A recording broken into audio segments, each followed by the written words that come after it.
Kita mulai aja saja. Baik. Baik. Bismillahirrahmanirrahim. Assalamualaikum warahmatullahi wabarakatuh. Waalaikumsalam warahmatullahi wabarakatuh. Alhamdulillah nahmaduhu wa nasta'inuhu wa nastaghfiruh wa na'udzu billahi min syururi anfusina wa min sayyiati a'malina man yahdihillahu fala mudhillalah wa may yudlil falan tajida lahu waliyyan mursyida. Asyhadu an la ilaha illallah wa asyhadu anna Muhammadan abduhu wa rasuluhu la nabiyya wa la rasula ba'da. Alhamdulillah pada kesempatan kali ini kita bertemu kembali dengan guru kita Ustadz Isnan Ansori. Assalamualaikum Ustadz. Waalaikumsalam warahmatullahi wabarakatuh. Baik, tadi terjadi kesalahan sedikit, tidak masalah saja. Kita ini udah lama nggak berdua melalui muhadharah virtualiyahnya antum nih. Sekarang insya Allah kita bakal melanjutkan kajian usul fikih bab ta'arudul adillah yang akan membahas tentang metode tarjih. Metode terakhir yang disepakati jumhur berdasarkan urutan. Baik, untuk mempersingkat waktu kita mulai aja saja. Tafadhol untuk bisa opening terlebih dahulu. Baik, bismillahirrahmanirrahim. Assalamualaikum warahmatullahi wabarakatuh. Alhamdulillahirabbil alamin. Wassalatu wassalamu ala asyrafil anbiya'i wal mursalin sayyidina wa habibina wa qurrati a'yunina wa maulana Muhammadin wa ala alihi wa sahbihi ajma'in. Amma ba'd. Alhamdulillah kita bersyukur kepada Allah Azza wa Jalla pada kesempatan di sore hari ini kembali bisa bertemu dalam kajian rutin kita dalam program Sekolah Fikih Live, khususnya terkait dengan ilmu usul fikih. Dan insyaallah pada kesempatan di sore hari ini kita akan melanjutkan sesi yang ke-33 ya. 33 dan masih terkait dengan bab yang ketiga dari 4 bab usul fikih. Ya. Jadi ini bab yang ketiga ini merupakan bab yang cukup banyak sesinya karena memang berbicara tentang metode ya dalam proses penggalian hukum syariat. Nah, seperti biasa mungkin sebelum kita masuk kepada pembahasan yang akan kita kaji hari ini yaitu seputar masalah tarjih. Nah, ini mungkin sedikit mereview apa yang sudah sebelumnya kita bahas bahwa ta'arudul adillah atau metode dalam mengkompromikan dalil yang kontradiktif itu merupakan salah satu di antara dua bab ya dalam istinbat ahkam. Jadi ada istinbat yang secara khusus tidak berbicara tentang pertentangan antar dalil yang kita sudah bahas dalam 3 babnya, istinbat bayani, istinbat ta'lili, istinbat istislahi. Dan yang kedua adalah secara khusus ketika seorang mujtahid menemukan dalil-dalil yang kontradiktif yang disebut ta'arudul adillah. Nah, secara metode para ulama pada dasarnya sepakat pada 3 metode yang 2 diantaranya sudah kita bahas, yaitu metode jamak, kemudian nasakh, dan yang ketiga adalah tarjih. Walaupun seperti yang tadi disampaikan Sauzaifah bahwa metode tarjih ini merupakan urutan yang disepakati oleh jumhur setelah jamak dan nasakh ya. Nah, padahal kalau dalam mazhab Hanafi mereka mendahulukan tarjih sebagai metode pertama dari 2 metode yang lain. Jadi tarjih dulu baru nasakh kemudian jamak. Nah, tapi karena kita menggunakan metode jumhur atau metode yang diambil oleh mayoritas ulama khususnya dari kalangan Al-Malikiyah wasy-Syafi'iyah wal Hanabilah, maka metode tarjih ini adalah urutan yang ketiga setelah jamak dan nasakh ya. Baik, secara praktek sebenarnya metode tarjih ini juga masih ada kaitannya dengan nasakh ya. Karena pada pertemuan yang lalu juga kita sudah membahas bahwa ada semacam gambaran lain terkait dengan bagaimana kita memahami kontradiksi antar dalil, bahwa para ulama paling tidak juga memiliki 3 langkah ya. Selain metode ada 3 langkah yang kemudian digunakan atau dijadikan sebagai dasar untuk mengkompromikan 2 dalil yang kontradiktif. Nah, langkah yang pertama adalah sebisa mungkin 2 dalil yang kontradiktif itu diamalkan. Namanya disebut dengan jamak ya. Langkah yang kedua, kalau tidak bisa diamalkan dua-duanya, maka mengamalkan salah satu dalil dan mengabaikan dalil yang lain atau meninggalkan dalil yang lain. Nah, mengamalkan salah satu dalil di antara 2 dalil yang kontradiktif ini 2 metode, yaitu nasakh dan tarjih ya. Lalu kemudian kalau dua-duanya tidak sama sekali diamalkan, namanya disebut tawakuf. Nah, ini juga konsep terkait dengan langkah-langkah dalam mengkompromikan dua dalil. Maka seperti yang tadi saya sampaikan bahwa tarjih ini juga sebenarnya termasuk bagian dari metode yang terkait juga dengan nasakh dalam arti dua-duanya sama dari sisi mengamalkan satu dalil dan otomatis meninggalkan dalil yang lain. Gitu. Jadi nasakh dan tarjih itu sama dari sisi ini gitu ya. Walaupun dari sisi metode tentu dia dua hal yang berbeda. Nah, seperti biasa untuk lebih mudahnya kita memahami apa yang dimaksud dengan tarjih dan beragam metodenya, kita akan menggunakan alat bantu PowerPoint karena sebenarnya metode tarjih ini agak cukup pelik ya. Pelik itu begini maksud saya. Jadi metode tarjih yang disusun oleh para ulama itu sangat banyak sekali. Bahkan ada yang sampai mencapai 100 metode. Ya kalau misalnya 100 metode, kemudian masing-masing metode ada contohnya tersendiri, saya nggak tahu tuh berapa sesi ke depannya ya, disampaikan gitu ya. Tapi yang jadi persoalan lain, dalam kitab-kitab usul fikih, ini para ulama kebanyakan mengajukan metode, tapi tidak memberikan contoh. Nah ini yang jadi persoalan gitu ya. Baik. Jadi metode tarjih bisa A, B, C, D, dan seterusnya gitu. Tapi kalau ditanya contohnya apa, nah ini agak repot. Gitu. Malah bisa jadi ada satu kasus, tapi kasus ini ya merupakan contoh dari beberapa metode yang berbeda gitu. Nah ini juga jadi persoalan. Nah makanya mungkin pada kesempatan di hari ini kita akan banyak berbicara teori, Mas Zaifa. Artinya kita akan menjelaskan beragam kemungkinan metode ya untuk bisa dijadikan metode tarjih. Walaupun nanti untuk kasusnya saya hanya menyebutkan satu kasus saja gitu ya. Jadi metodenya bisa ratusan bahkan puluhan sampai ratusan gitu ya atau lebih dari 100 metode, tapi secara kasus nah ini yang mungkin perlu ditelusuri lebih dalam gitu ya, perlu dicari gitu. Baik, nanti ya ini insyaallah istilahnya ini lebih kepada teori saja, lebih kepada konsep saja gitu. Untuk prakteknya ya sebenarnya bisa saja kita telusuri dalam kitab-kitab fikih gitu ya. Tapi sebelum masuk kepada metode tersebut, ya seperti biasa, kita akan pahami dulu apa sih yang dimaksud dengan tarjih. Lalu kalau kita pakai mazhab jumhur, ya kapan tarjih itu digunakan juga mesti ada aturan yang harus dipenuhi gitu ya. Nah, dari sisi definisi, Syekh Abdul Karim An-Namlah dalam kitab Al-Muhadzab fi Ilmi Usulul Fiqh Al-Muqaran mendefinisikan tarjih sebagai taqdimul mujtahid li ahadid dalilainil muta'aridaini lima fihi min maziyatin mu'tabarah taj'alul amala bihi aula minal akhar.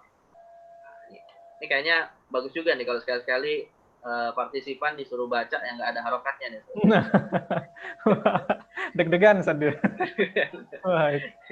Kalau baca Quran aja yang berharokat mungkin masih banyak yang kesulitan, apalagi yang nggak barokah. Tapi uniknya alhamdulillah kalau selain Al-Quran bacanya nggak usah pakai tajwid ya. Jadi kalau kita baca buku berbahasa Arab bahkan termasuk hadis itu sebenarnya tidak usah baca pakai tajwid gitu ya. Jadi nggak usah taqdimul mujtahidi di ahadid dalilain. Kalau diwakafkan kan gitu. Nah, jadi baca biasa aja gitu ya. Jadi bahkan nggak ada dengung. Misalnya lima fihi mim maziyah, nah itu nggak usah. Ya, baca lima fihi min maziyah. Nanti lain waktu lah kalau kita coba-coba nanti biar ada kontribusi nih dari partisipan untuk baca. Ya jadi tarjih itu adalah taqdimul mujtahid. Ya, seorang mujtahid itu takdim. Takdim itu kan artinya mendahulukan dari kata qaddama yuqaddimu ya. Jadi seorang mujtahid mendahulukan, maksudnya itu mengamalkan, melebihkan gitu ya li ahadid dalilainil muta'aridaini, yaitu mengamalkan atau mendahulukan atau menguatkan bisa seperti itu salah satu dalil di antara dua dalil yang kontradiktif. Nah, berarti kan nanti konsekuensinya apa? Bisa jadi dalil yang tidak didahulukan ya ditinggalkan gitu kan. Namanya tidak didahulukan berarti kan tinggalkan, berada di belakang gitu kan. Yeah. Nah, jadi mendahulukan berarti ya mengamalkan yang lebih didahulukan tadi. Ya, kenapa? Nah, yang menjadi pertanyaan alasannya apa? Lima fihi min maziyatin mu'tabarah. Karena dalil yang didahulukan tadi itu memiliki kelebihan, memiliki maziyah, memiliki keistimewaan ya secara khusus daripada dalil yang lain. Taj'alul amal bihi, yang menjadikan dalil yang didahulukan tadi ya diamalkan ya aula minal akhar, daripada dalil yang tidak didahulukan.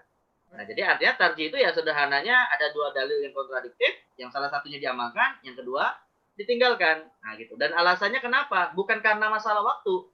Ya, kalau misalnya pertimbangannya waktu, nanti namanya disebut nasakh. Artinya kalau waktu riwayatnya diketahui mana yang pertama, mana yang terakhir, nah ini bisa kita sebut nasakh. Tapi kalau ini tidak secara khusus terkait dengan waktu, gitu. Tapi terkait dengan memang ada unsur, nah unsur inilah yang nanti menjadi metode ya. Jadi unsur itulah yang nanti menjadi metode atau menjadi faktor hingga seorang mujtahid merojihkan suatu dalil atau dalil yang lain.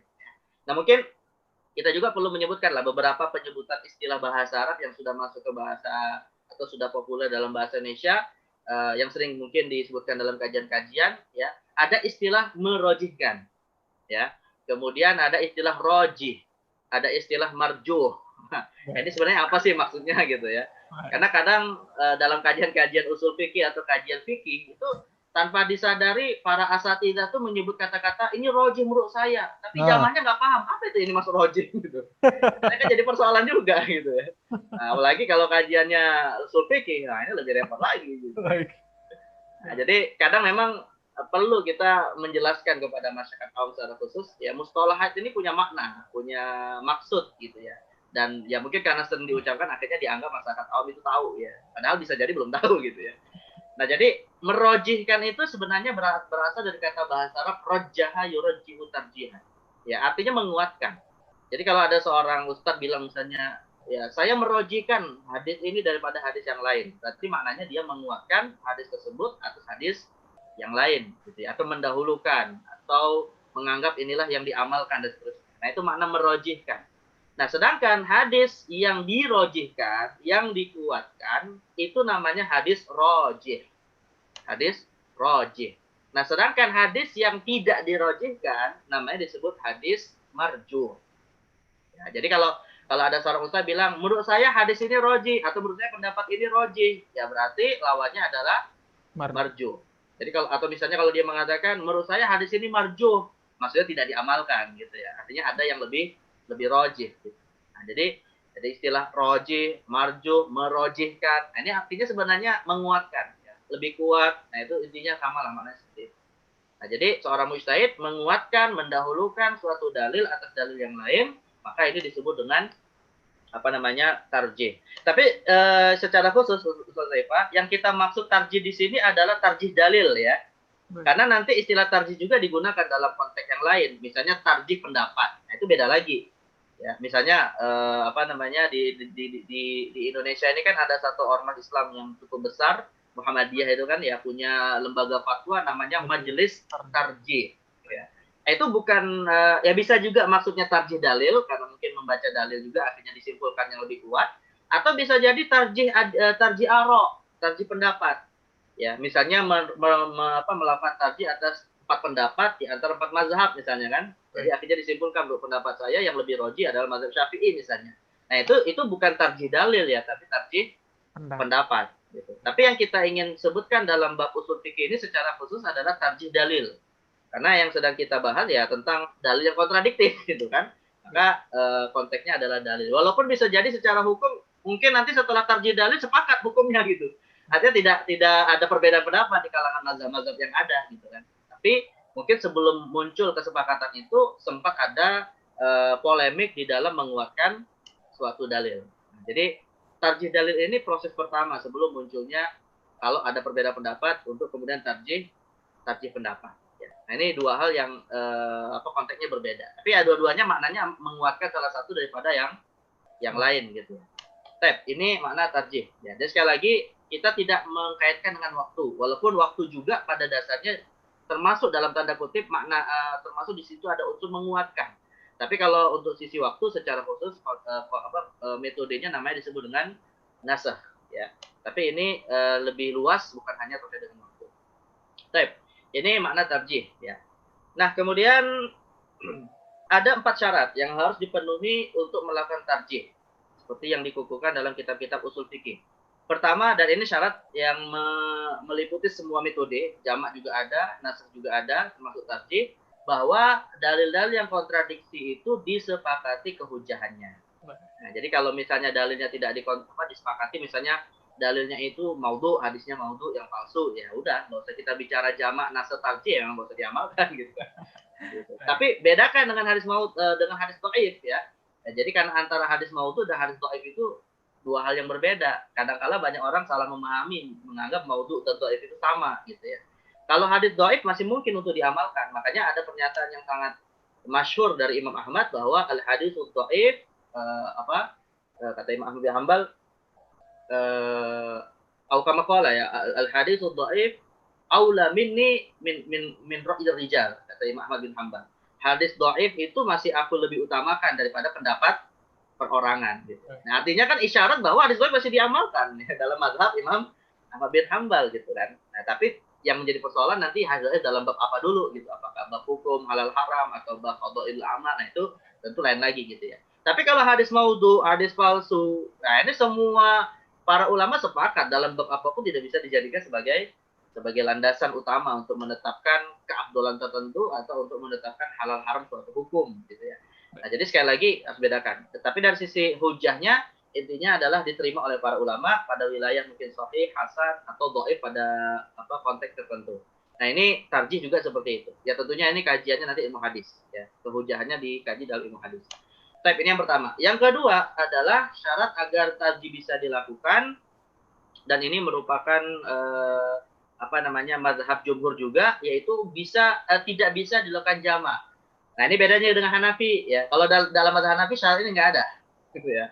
Kalau dalam mazhab Hanafi jika ada dua dalil kontradiktif ya sudah langsung ditarjih gitu kan, tidak harus melihat apakah bisa dijamak atau tidak.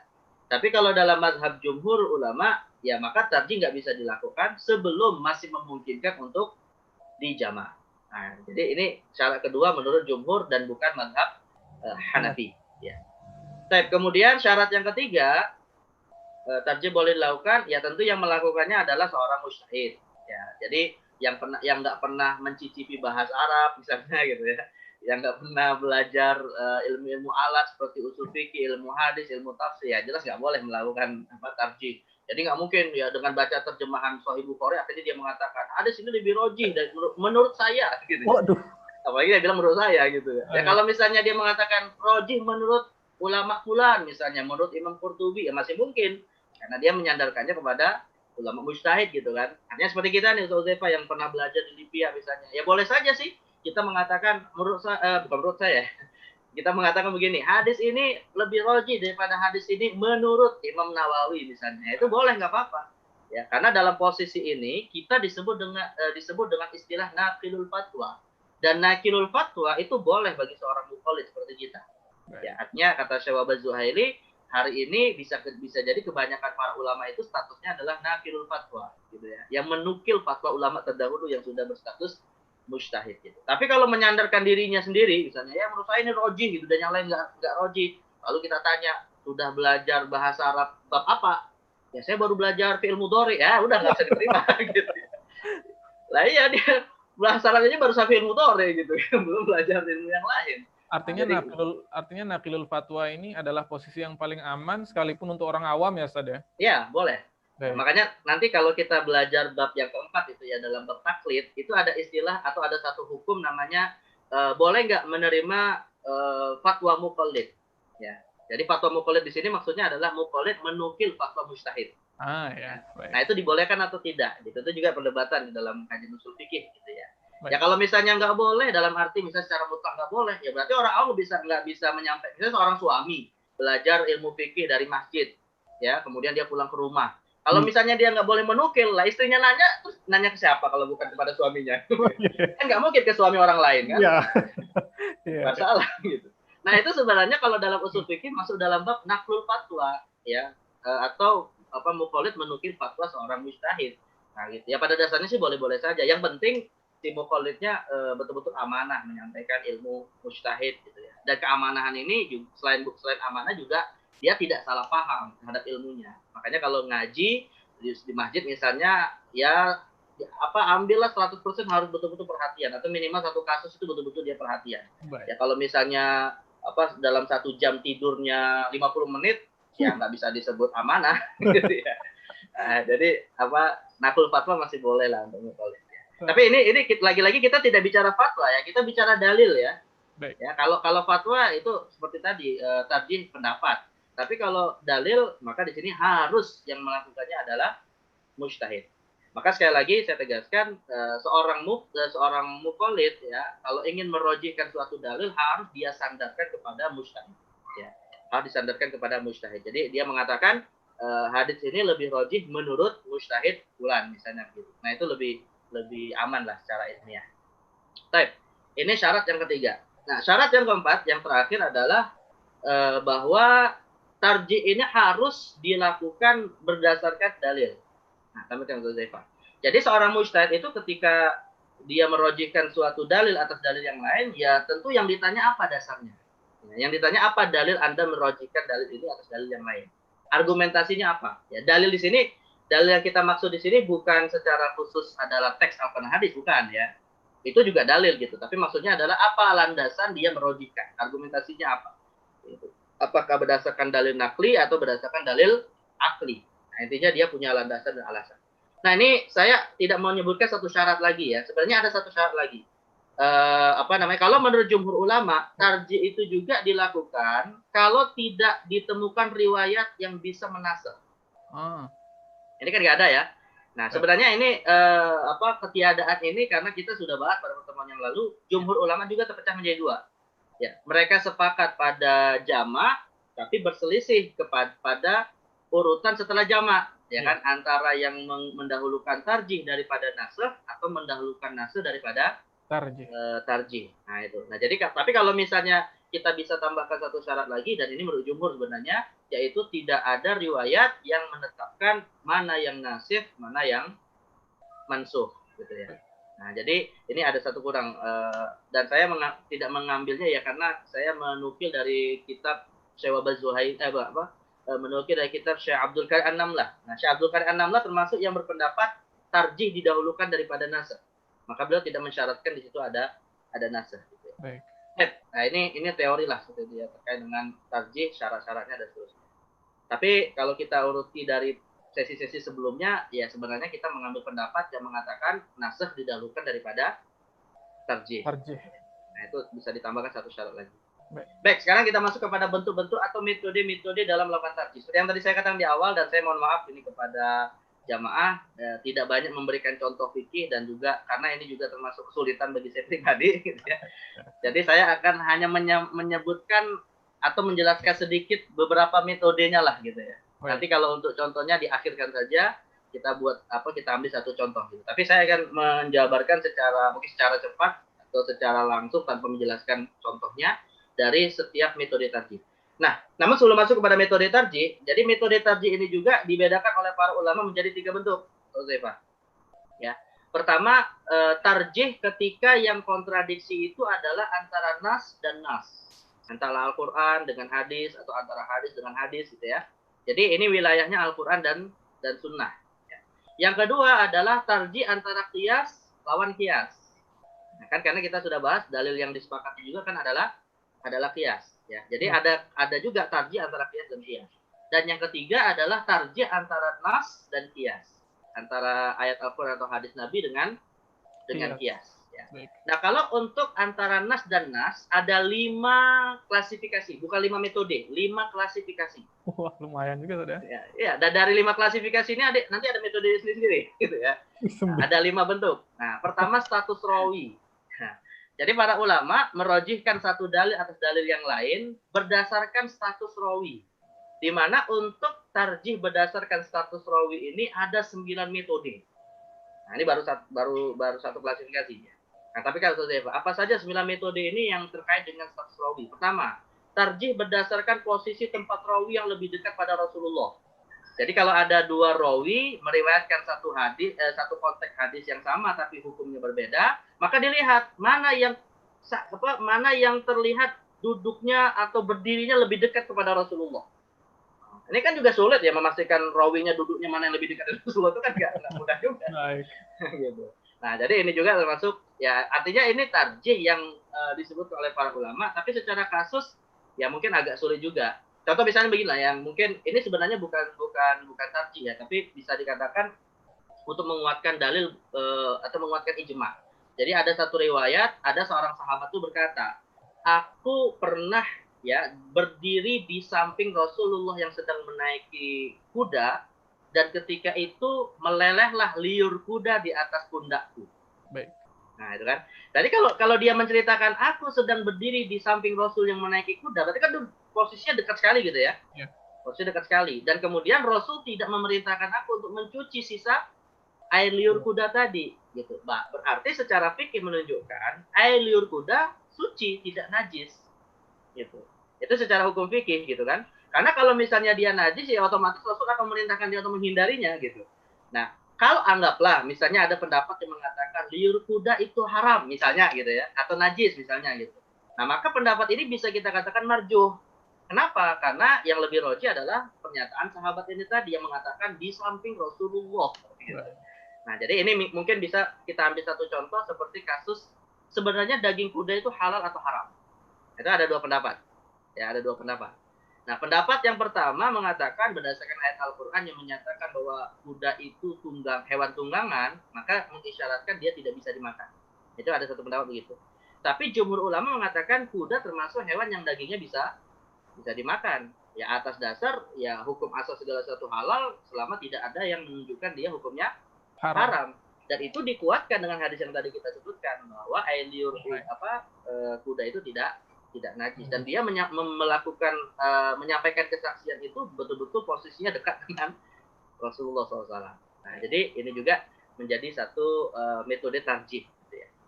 Kemudian tarjih berdasarkan umur rawi, di mana riwayat dari rawi yang umurnya lebih tua didahulukan atas rawi yang umurnya lebih muda. Nah, ini juga kenapa? Karena ada kemungkinan itu rawi yang umurnya lebih tua lebih faqih daripada rawi yang umurnya lebih muda. Nah, itu jadi misalnya antara Abu Bakar dengan siapa Ibnu Abbas misalnya kan ada dua riwayat yang berbeda. Abu Bakar kan jelas umurnya lebih tua, bahkan lebih tua daripada Rasulullah. Kalau enggak, Abu Bakar itu enggak tahu ya. Kayaknya lebih muda dari Rasulullah sekitar 2 tahun ya. 2 tahun ya. Nah, jadi Abu Bakar lebih tua daripada lebih muda daripada Rasulullah. Tapi dia kan jelas disepakati lebih tua daripada Ibnu Abbas. Nah, jadi kalau ada dua riwayat dari Abu Bakar dan Ibnu Abbas dengan hukum yang berbeda tapi konteksnya sama, ya jelas riwayat Abu Bakar lebih kuat daripada riwayat Ibnu Abbas. Nah, itu juga bisa dilihat seperti itu. Tarjih berdasarkan keislaman rawi yang lebih akhir dibandingkan rawi lainnya atas dasar kemungkinan terjadinya nasab. Nah, ini berbeda dengan yang kedua malah. Jadi kalau masuk Islamnya lebih akhir itu malah lebih kuat riwayatnya daripada yang masuk Islamnya lebih awal. Karena kemungkinan yang kedua itu menjadi nasih, sedangkan yang pertama menjadi mansuh. Nah, itu ada kemungkinan seperti itu. Nah, kalau ada kemungkinan ya udah berarti lebih kuat yang ada kemungkinan menghapus. Nah, ini dari sisi keislaman. Kemudian tarjih berdasarkan interaksi yang intens dengan Nabi SAW. Kalau ada perbedaan antara Abu Bakar dan Umar dari riwayatnya, ya tentu Abu Bakar lebih utama daripada Umar, gitu. Karena Abu Bakar orang yang paling intens berinteraksi dengan Nabi SAW, gitu. Apalagi dengan sahabat yang mungkin tidak bersama Nabi dalam waktu yang lama. Ya. Nah, ini juga menjadi dasar. Yang kelima, mendahulukan rawi yang mendengar hadis secara langsung atau musyafahah atas rawi yang mendengarnya secara tidak langsung. Nah, bisa jadi ada sahabat yang mendengar hadis tapi lewat orang kedua, dia sebagai orang kedua lah dari orang yang pertama yang mendengar langsung dari Rasulullah SAW. Contoh sederhananya misalnya seperti riwayat Abu Hurairah. Abu Hurairah itu adalah sahabat yang paling banyak meriwayatkan hadis. Ya. Tetapi beliau keislamannya bersama dengan Nabi cuma sekitar 2 tahunan gitu.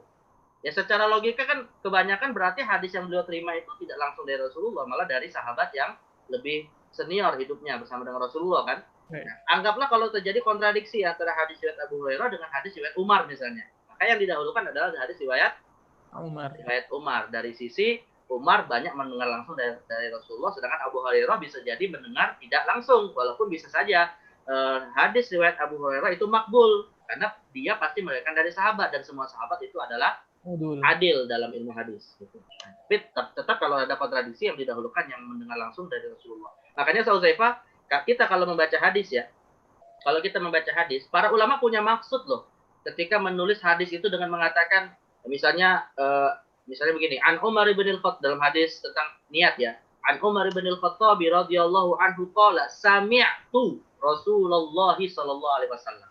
Jadi Umar mengatakan, aku mendengar langsung dari Rasulullah. Itu kalau kontradiksi dengan hadis yang mengatakan misalnya an Abi Hurairah an Rasulillah, gitu ya. Dari Abu Hurairah dari Rasulillah, itu ada maksudnya gitu ya.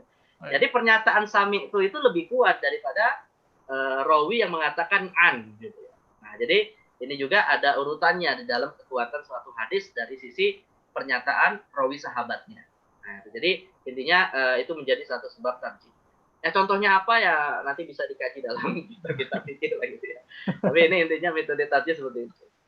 Baik, ini yang kelima. Yang keenam, mendahulukan rawi yang disepakati keadalahannya atas rawi yang diperselisihkan keadalahannya. Ini pada wilayah rawi setelah sahabat ya, tabiin, atba'ut tabiin, sampai pada rawi yang menyusun kitab hadis. Misalnya antara contoh sederhananya begini, Sa'id ibn al-Musayyib itu lebih diutamakan daripada riwayat Syihabuddin Az-Zuhri.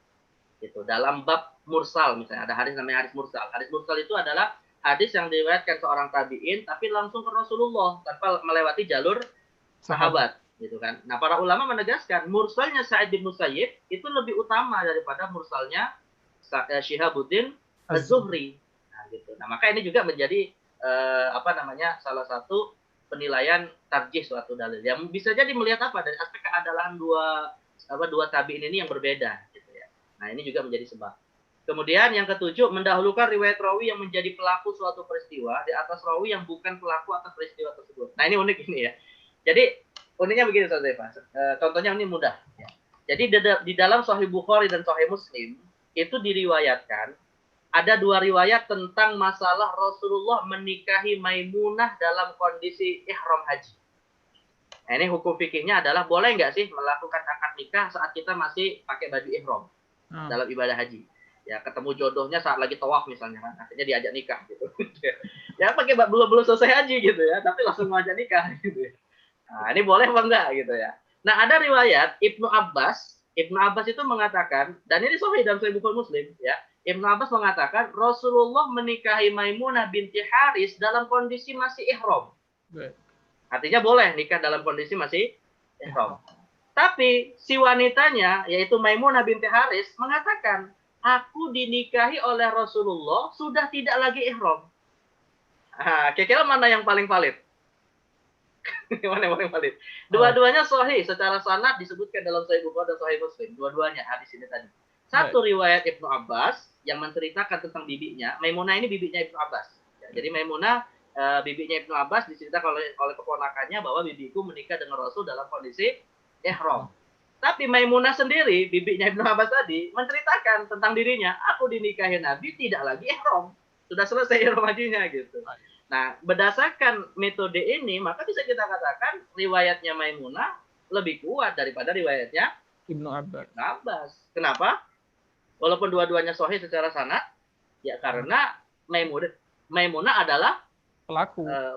Dari Ibnu Abbas ya bukan pelaku gitu kan. Nah, maka pelaku lebih utama ya, karena dia lebih tahu tentang kondisinya daripada orang lain yang menyaksikan. Bisa jadi Ibnu Abbas ketika berkata seperti itu melihat Rasul melakukan akad nikah belum lepas baju ihram.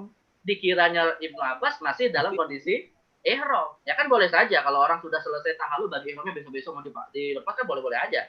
Ya kan nggak ada masalah gitu kan. Tapi kan ihram itu disebut selesai bukan melepas baju ihramnya sebenarnya, tapi melakukan tahallul, yaitu mencukur sebagian rambut. Nah, itu kan syariat ihram kan syariat melepaskan ihram kan di situ, bukan pakaiannya gitu kan. Baik. Ya kalau misalnya melepaskan pakaian kan repot juga. Setelah tahallul langsung lepas pakaian. Nah, itu telanjang boleh, saat haji kan nggak boleh. Nah, jadi artinya itu tadi Ibnu Abbas bisa jadi menyaksikan Rasul akad nikah, beliau masih pakai baju ihram. Akhirnya dianggaplah beliau melakukannya dalam kondisi ihram. Ya, tapi tentu yang lebih tahu kondisi realnya adalah pelakunya sendiri, yaitu Maimunah binti Haris. Nah, ini contoh yang disebutkan oleh para ulama terkait dengan kasus ini ya. Kemudian mendahulukan riwayat rawi yang lebih faqih atas riwayat rawi yang ilmunya di bawah rawi sebelumnya. Nah, ini kalau ada kontradiksi misalnya antara riwayat Ibnu Abbas dengan riwayat Abu Hurairah misalnya, maka ya jelas yang diambil adalah Ibnu Abbas. Karena Ibnu Abbas tentu lebih faqih daripada Abu Hurairah. Karena kenapa? Ibnu Abbas dapat doa khusus dari Rasulullah. Allahumma faqihhu fid din wa 'allimhu ta'wil. Ya Allah, berilah kefaqihan kepada siapa? Ibnu Abbas, dan tidak didoakan hal tersebut kepada Abu Hurairah. Maka jelas didahulukan riwayat Ibnu Abbas. Baik. Kemudian mendahulukan riwayat rawi yang akidahnya benar atas riwayat rawi yang akidahnya bermasalah. Ini tentu setelah masa sahabat ya. Nah ini mungkin saya sedikit informasikan bahwa di dalam Sahih Bukhari itu, Zaifah, tidak semua rawinya ahli sunnah wal jamaah dalam sanad Sahih Bukhari. Ya, bahkan ada sanad Sahih Bukhari yang meriwayatkan itu malah orang yang terdampak. Ya, istilah terdampak sekarang lagi populer. Terdampak paham Khawarij. Gitu. Jadi ada sebagian sanad, bukan semuanya ya, ada sebagian kecil sanad yang ada dalam Sahih Bukhari, rawinya itu orang Khawarij. Ya jelas Khawarij kan dia akidahnya menyimpang kan. Yeah. Nah, tetapi itu tidak tertolak dalam ilmu hadis. Gitu. Kenapa? Nah, ini salah satu uniknya adalah karena orang Khawarij itu salah satu akidahnya adalah menganggap orang yang berdusta sudah keluar dari Islam. Itu akidahnya Khawarij. Jadi bohong aja itu membuat orang keluar dari Islam dalam akidah Khawarij. Iya, kafir gitu. Karena orang Khawarij kan menganggap murtakibil kabiroh, ya, orang yang melakukan dosa besar itu yukhriju minal millah, mengeluarkannya dari Islam. Dan bohong itu kata mereka termasuk dosa besar. Akhirnya bisa mengeluarkan dari Islam. Ya karena sebab itulah hadis-hadis mereka yang bisa dipercaya karena mereka berhati-hati untuk tidak menyampaikan sesuatu yang bohong. Tapi di satu sisi pernyataan ini menyimpang akidahnya. Gitu. Iya. Ya, di satu sisi positif ya, bohong nggak boleh itu keluar dari Islam. Tapi mengatakan keluar dari Islam menyimpang gitu kan. Nah, karena itu tentu membuat kita mudah mengkafirkan sesama Muslim gitu. Nah, ini kan di satu sisi menyimpang. Jadi sisi positifnya mereka nggak berani berbohong, gitu ya. Tapi sisi negatifnya mereka berani memvonis kafir seorang Muslim yang berdosa gara-gara berbohong. Nah, gitu. Nah, ini kan ya inilah sisi baik buruknya orang Khawarij itu begitu gitu ya. Makanya kan dalam hadis Nabi disebutkan apa tentang orang Khawarij? Kata Nabi SAW, orang Khawarij itu ya sholatnya, puasanya tidak usah ditanya, lebih hebat, lebih khusyuk daripada kalian kata Rasulullah. Gitu. Tapi yang menjadi masalah yang merukuna minad-din kama yang merukul siha minal qaus. Mereka mudah keluar dari Islam seperti mudahnya terlepas anak panah dari busurnya gara-gara berbicara dengan kebodohan. Artinya berbicara tentang ilmu tapi dengan kebodohan. Tapi Rasul mengatakan ibadah mereka lebih hebat daripada kalian. Gitu kan. Jadi sisi ibadahnya luar biasa gitu, tapi sisi keilmuannya bermasalah. Nah itulah kawan. Nah tetapi kalau kita bicara ilmu hadis, ya riwayat dari orang Khawarij tidak tertolak secara penuh gitu. Karena faktanya ada di dalam Sahih Bukhari gitu. Namun kalau terjadi kontradiksi ya antara antara hadis yang diriwayatkan oleh orang Khawarij misalnya dengan hadis yang diriwayatkan oleh ahli sunnah, maka para ulama menegaskan riwayat ahli sunnah lebih utama daripada riwayat orang Khawarij. Ya kenapa yang orang Khawarij ada penyimpangan di dalam akidahnya. Ini 9 metode terkait dengan status rawi ya, baru pertama nih rawi. Yang kedua, metode terkait kontradiksi antara dalil nas dengan nas berdasarkan kondisi sanad. Nah, kalau tadi kan rawi itu sosok yang meriwayatkannya. Kalau ini berdasarkan mata rantai periwayatan. Karena itu kan rantai periwayatan dari penulis kitab hadis sampai ke Rasulullah.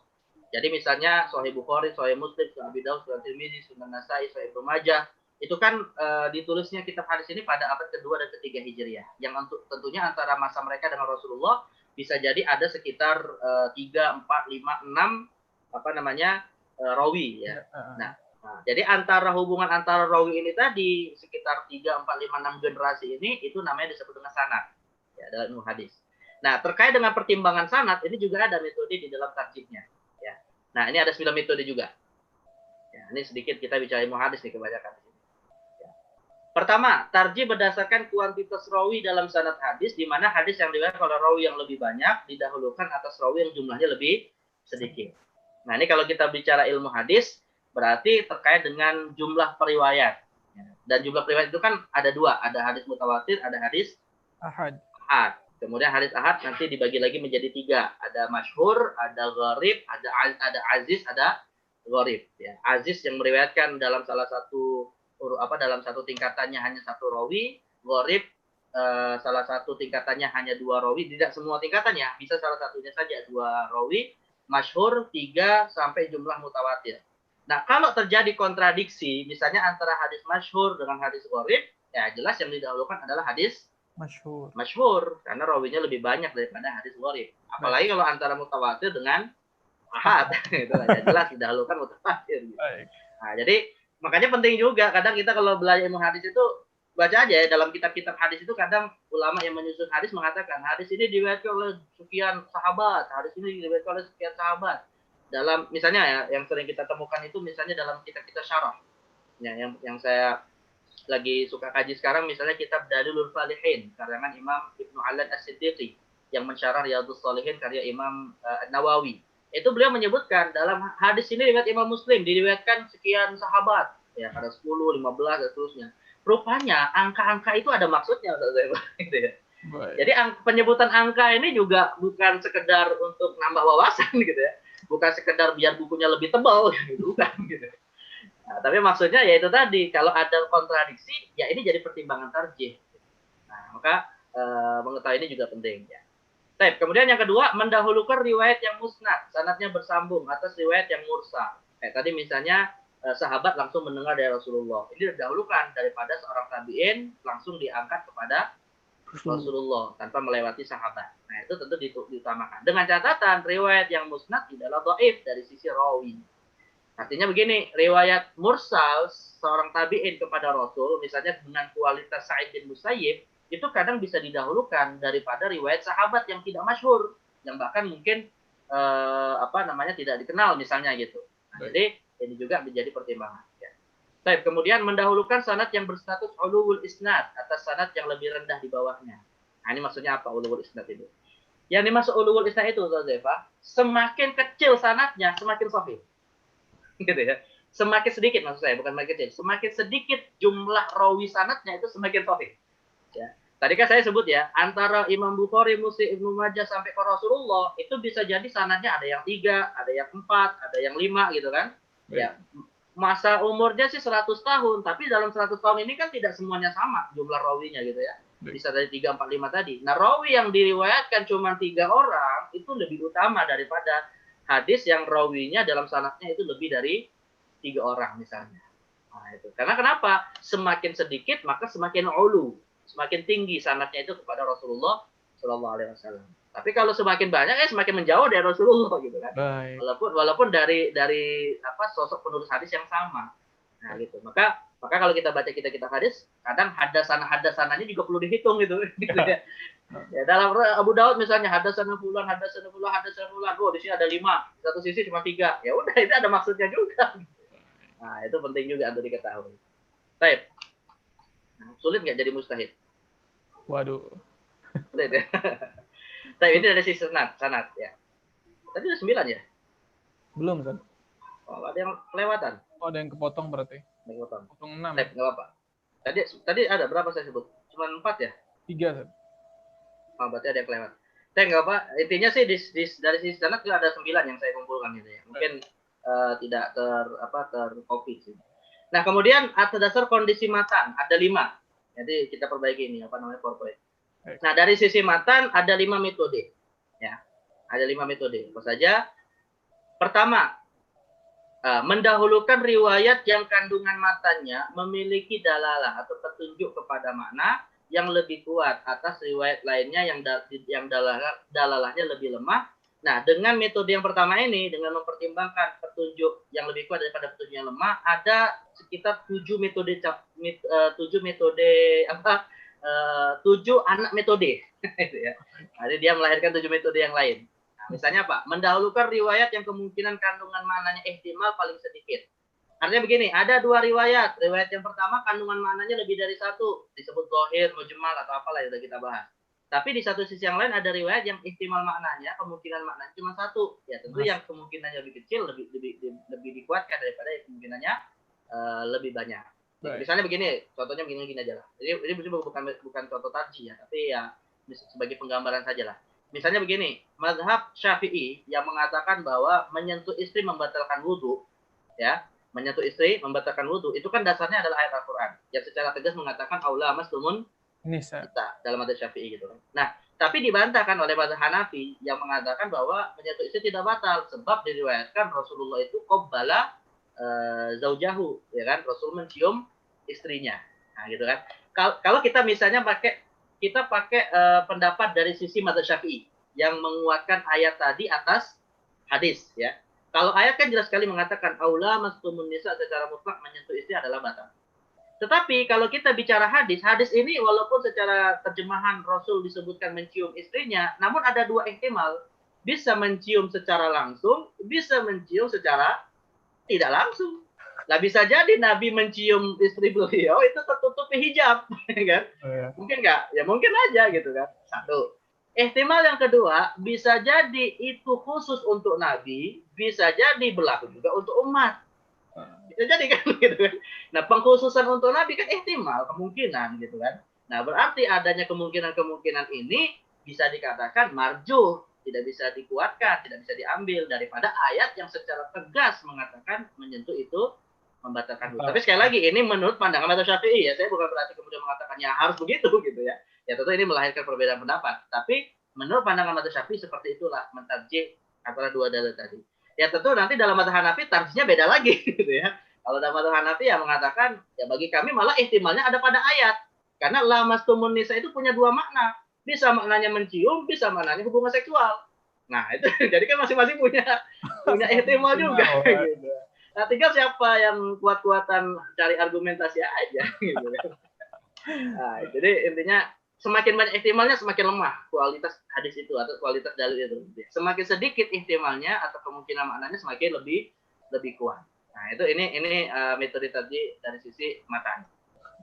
Kemudian mendahulukan riwayat yang maknanya dipahami secara mantuq atas riwayat yang maknanya dipahami secara mafhum. Nah, itu sudah bahas ya pada pembahasan istinbat bayani, ada istilah mantuq, ada istilah mafhum. Atau bisa disebut dalil yang dipahami secara eksplisit dengan dalil yang dipahami secara implisit. Nah, yang tentu yang eksplisit lebih dikuatkan daripada yang implisit. Nah, kemudian lanjut Ustaz, masih lanjutan dari yang pertama ya. Mendahulukan riwayat yang maknanya dipahami secara mafhum muwafaqah atas riwayat yang maknanya dipahami secara mafhum mukhalafah. Nah, masing-masing dari mafhum kan dibagi dua lagi. Tadi mantuq dan mafhum, mendahulukan mantuq daripada mafhum. Nah, mafhum ada dua, mafhum muwafaqah, mafhum mukhalafah. Nah, mafhum muwafaqah lebih utama daripada mafhum mukhalafah kalau terjadi kontradiksi. Ini kan sekali lagi kalau terjadi kontradiksi. Nah, jadi kalau ada maka ya muwafaqah dahulukan daripada mukhalafah. Baik, kemudian mendahulukan riwayat yang maknanya dipahami secara mafhum syarat atas riwayat yang maknanya dipahami secara mafhum adat atau mafhum laqab. Mafhum syarat, mafhum adat, mafhum laqab ini jenis dari mafhum mukhalafah. Nah, kalau tadi kan muwafaqah dan mukhalafah. Nah, sekarang sesama mafhum mukhalafah itu pun saling kontradiksi. Kalau terjadi saling kontradiksi juga didahulukan yang mafhum syarat atas mafhum laqab dan mafhum adat. Nah, rujuk lagi lah nanti sesi di bab mafhum ya. Mafhum ya. Nah, ada di bab mafhum istinbat bayani. Ya ini kan teori lah ya, yang bisa jadi contohnya kita sulit juga nyari gitu ya. Nah, teorinya seperti itu. Kalau terjadi kontradiksi, ya kalau nggak terjadi kontradiksi ya teori ini nggak digunakan gitu ya. Itu jadi sesama mafhum mukhalafah pun ada kualitas yang berbeda. Baik, lanjutan lagi masih nomor 1, mendahulukan riwayat yang maknanya menunjukkan suatu hukum yang mengandung illah atas riwayat yang tanpa adanya illah. Nah, jadi gini, riwayat itu ada dua kemungkinan. Ada yang dia makulul makna, ada yang ghairu makulil makna. Ini satu contoh saja ya. Saya contoh menguatkan pendapat mazhab Maliki dan Hanafi. Ya, Maliki dan kalau nggak Maliki Hambali, Maliki Hanafi, saya lupa. Intinya mazhab Maliki yang saya yakin pasti. Jadi dalam mazhab Maliki itu mengatakan bahwa orang yang makan dan minum dengan sengaja itu kan membatalkan mewajibkan kafarat atas sebab dia membatalkan puasa Ramadan, ya kan? Jadi dalam mazhab Maliki kan kafarat bukan hanya hubungan seksual yang sengaja, tapi juga karena makan dan minum. Nah, kalau kita pakai metode ini, maka pendapat yang kuat adalah mazhab Maliki yang tidak hanya mewajibkan kafarat kepada hubungan seksual, tapi juga kepada makanan dan minum. Kenapa? Karena ilat dalam hadis tentang kafarat itu dia muta'addiyah, makulul makna, bisa diluaskan di luar apa yang ada dalam hadis. Tapi kalau dalam mazhab Syafi'i kan mengatakan kafarat itu hanya berlaku untuk hubungan seksual saja, dia tidak meluas kepada makna yang lain gitu kan. Ya ini kalau kita menggunakan metode ini maka bisalah mazhab Maliki menganggap pendapatnya lebih rajih daripada mazhab Syafi'i. Itu satu contoh aja. Ya tentu nanti mazhab Syafi'i ya bisa juga membantah dengan cara yang lain gitu ya. Ini kan untuk cara memudahkan pemahaman aja gitu. Nah, ini contoh, karena kafar itu tidak hanya hubungan seksual, tapi kepada makna yang lain gitu. Nah, lebih banyaknya dia menetapkan hukum baru atas dasar dia memiliki illat, ya, dalam metode ini dianggap lebih kuat daripada yang tidak menetapkan hukum baru karena ketiadaan illat. Nah, masih ada waktunya nggak, Ustaz? Masih yang lihat jam sudah. Bisa dilanjutkan ini sampai 7 mungkin sudah. Ada pertanyaan juga di chat. Mungkin kita cukupkan di sini ya kalau waktunya ini berapa sih? Sudah. Udah 7.30 ya? Iya, San. Nah, ya atau kita cukupkan di sini, kita cukupkan yang ke-7, nanti mungkin lanjutannya pada sesi berikutnya. Baik. Atau baca coba ini ketutupan yang nomor 7 apa itu? Baik, yang nomor 7 mendahulukan, nomor 6 udah antum jelaskan, San? Belum, nomor 6 ya. 6. Mendahulukan riwayat yang kandungannya bermakna al-am wa baqin ala umumihi atas riwayat yang kandungannya bermakna am maksus. Nah, ini silakan rujuk dalam sesi am ya, dalam bab zahir. Jadi am itu kan ada 3, ada am amun baqin ala umumihi, ada amun yufidul khusus, ada amun maksus ya. Nah, jadi kalau ada kontradiksi antara jenis jenis 3 am ini juga ya, didahulukan am yang dia maknanya bakin ala umumihi atau lafaz umum yang masih dimaknai secara umum atas lafaz umum yang memungkinkan untuk ditaksis. Nah, itu kalau terjadi kontradiksi. Yang ke-7, mendahulukan riwayat yang lafaznya afsah atas riwayat yang fasih.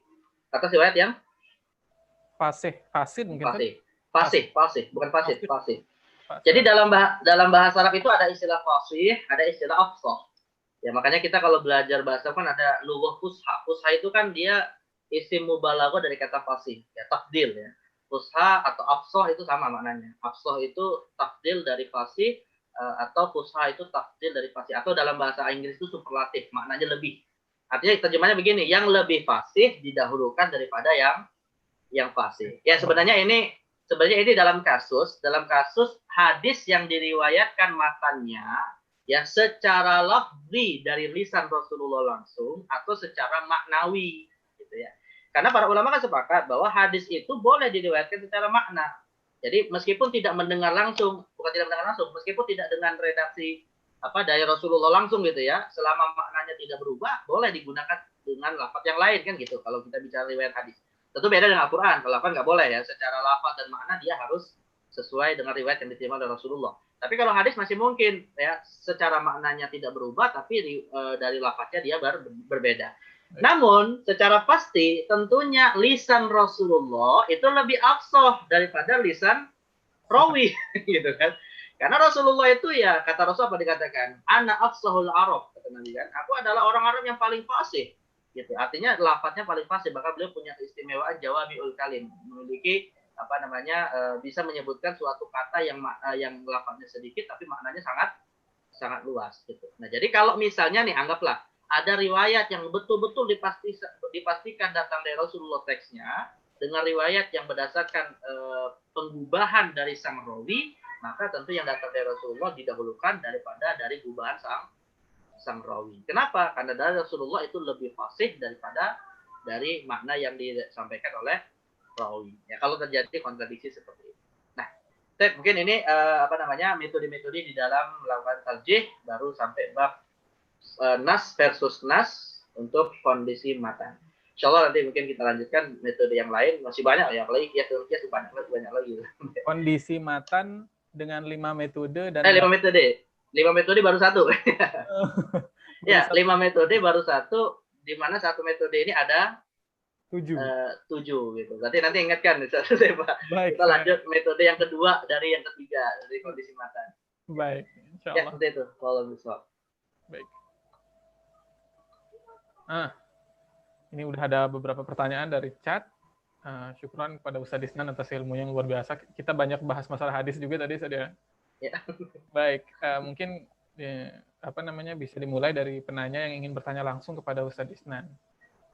Baik. Kalau ada yang ingin bertanya langsung pada Ustaz Isnan, bisa raise hand. Nah, kalau nggak ada, ini Ana penasaran banget sih, mungkin ada banyak pemirsa juga yang penasaran di sini tentang perbedaan Hanafi di legitimasi hukum untuk hal fikih. Nah, Hanafi itu kan sering berselisih dengan jumhur, Ustaz. Mungkin yang saya bisa temui salah satunya di Bidatul Mujtahid, Ustaz, ketika Ustaz menjelaskan itu banyak Hanafi yang berselisih dengan jumhur. Nah, kalau misalkan ada satu masalah Hanafi berselisih dengan jumhur, itu kira-kira yang menang siapa, Ustaz? Nah, ini Ana nanya perspektif antum, Ustaz, ya. Ana nggak menjustifikasi. Fadal, Ustaz. Yang menang siapa? Ya kalau saya yang bermadzhab Syafi'i, ya menang madzhab Syafi'i lah. Gitu.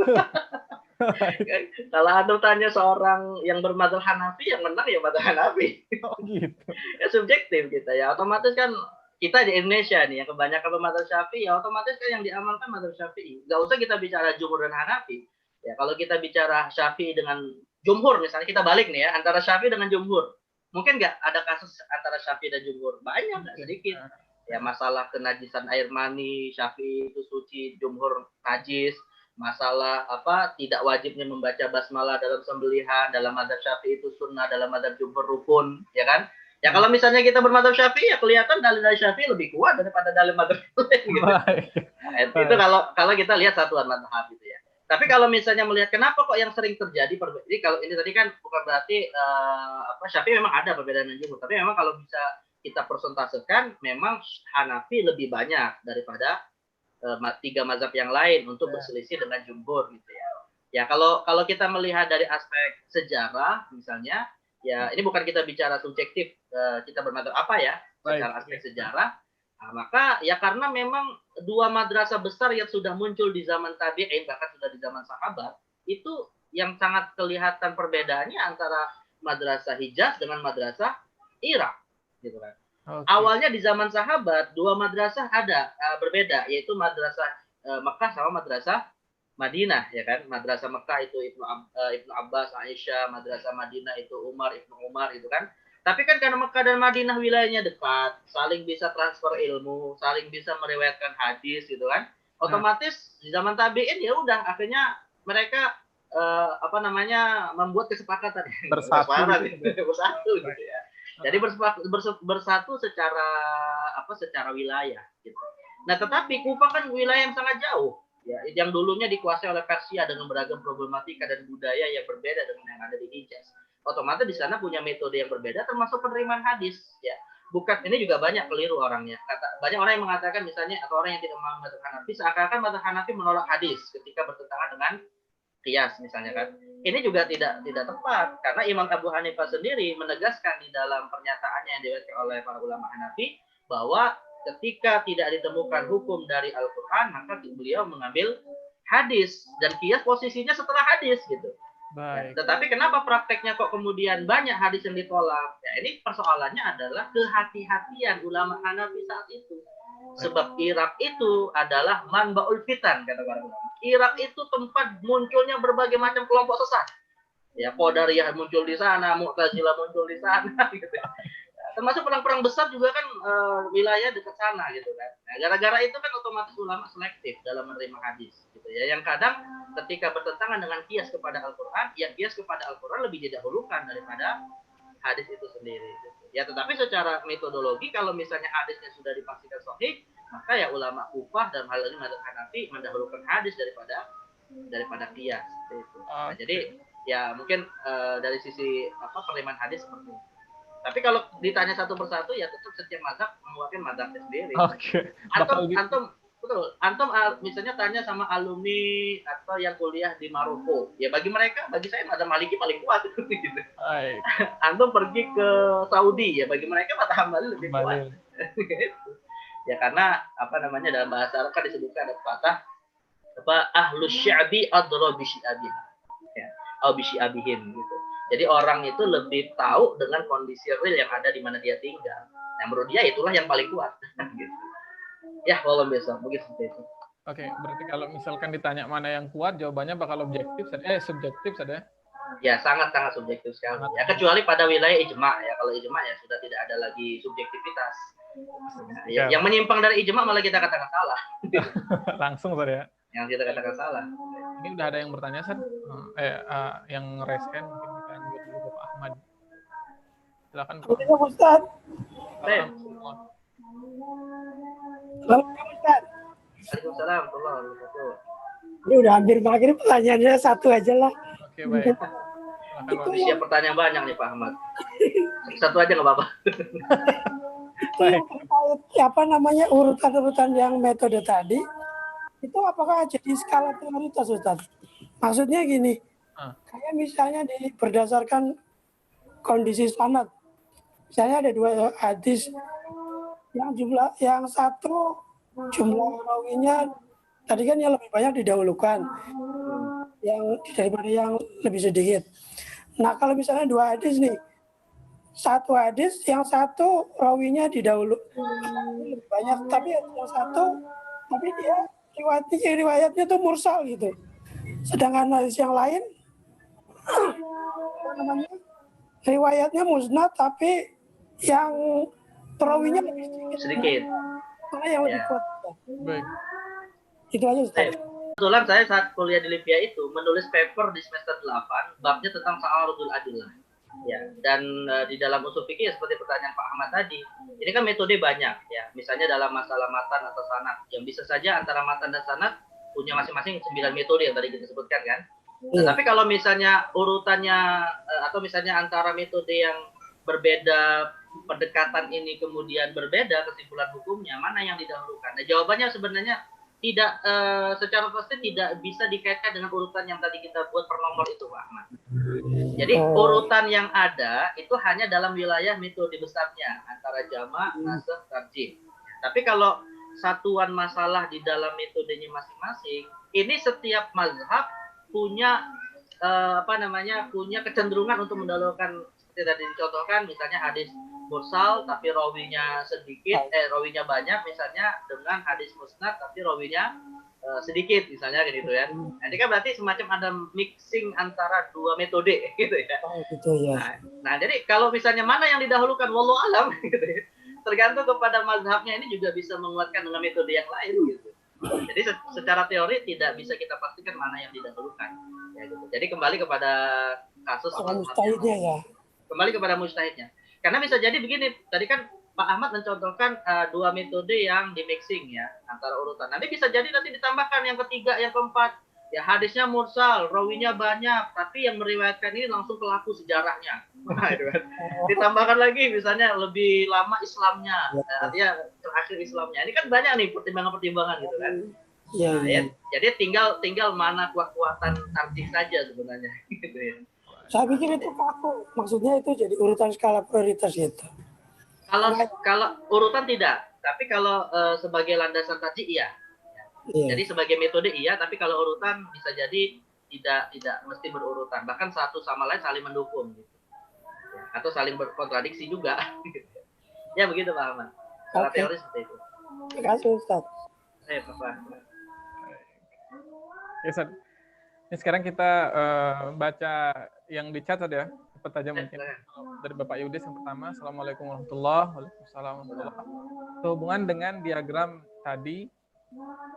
yang tadi tarjih harus dilakukan oleh mujtahid. Berarti tarjih yang dilakukan Dewan Tarjih salah satu ormas besar di negara kita yang namanya mulai dari M, mungkin Muhammadiyah maksudnya. Iya. Saya sebut saja saja. Mungkin apa nggak mungkin? Tadi udah saya sebut juga. Tadi sebut juga sama antum ya. Ada majelis tarjih. Itu berasal dari mungkin Naqilul Fatwa maksudnya di sini. Naqilul Fatwa ya, syukron. Kalau yang misalnya gini ya, majelis tarjih, bahkan nggak usah majelis tarjih ya, semua lembaga fatwa yang ada di negeri kita ya, yang ormas ataupun yang misalnya seperti MUI lah yang lebih luas gitu ya, misalnya Persis Dewan Hizbah atau termasuk Basul Masail kalangan NU misalnya kan, itu kan sebenarnya mereka juga pada dasarnya sama sih proses menetapkan hukum atas masalah yang sedang dipersoalkan gitu ya, hanya nanti bisa jadi istilahnya beda atau metodenya beda. Nah, dari sisi itu sebenarnya tergantung apakah disebut naqlul fatwa atau tidak, itu tergantung kepada masalahnya. Kalau masalahnya itu masalah klasik, misalnya yang dibahas masalah kunut gitu kan, Muhammadiyah menguatkan hadis kunut itu nggak ada di sholat subuh misalnya gitu. Sedangkan NU menguatkan kunut subuh itu sunnah misalnya. Ya berarti ini statusnya adalah naqlul fatwa aja. Ya kebetulan Muhammadiyah merojihkan pendapat Hanafi daripada pendapat Syafi'i gitu. Kebetulan NU menguatkan pendapat Syafi'i atas pendapat Hanafi gitu. Ini kalau untuk kasus yang klasik gitu ya, yang sudah ada. Masuk klasik itu artinya sudah ada dalam kitab-kitab fikih.